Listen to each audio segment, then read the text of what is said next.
এইজনে ষ্ট্ৰবেৰী এইকেইটা এনেকৈ বাকলিটো গুচাই লৈ এইখিনি চাফা কৰি ল'ম। এইখিনি আজি মই বনাম ষ্ট্ৰবেৰী শ্বেক।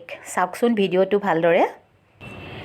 এনেকৈ ভালকৈ ধুই মই চাফা কৰি লৈছোঁ।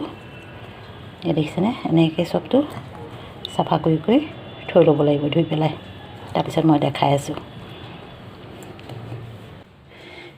এয়া ষ্ট্ৰবেৰীকেইটা বনাম। অলপ সৰু কৰি কাটি লৈছোঁ।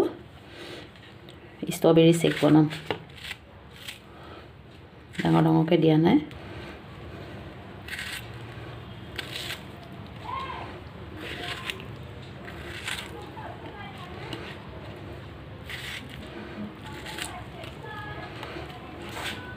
এইখিনি মোৰ কাটি হৈ গ'ল।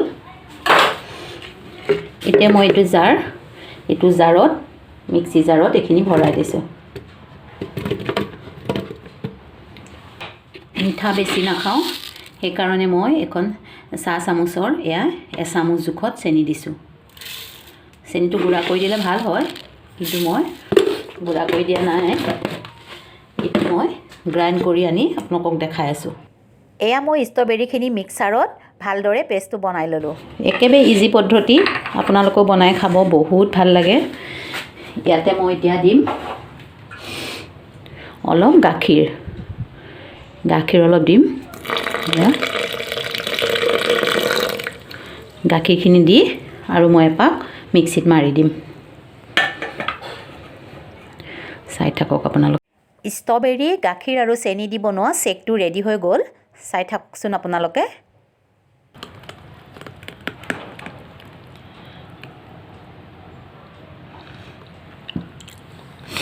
এনেকৈ আপোনালোকেও ষ্ট্ৰবেৰী শ্বেকটো বনাই খাই চাবচোন।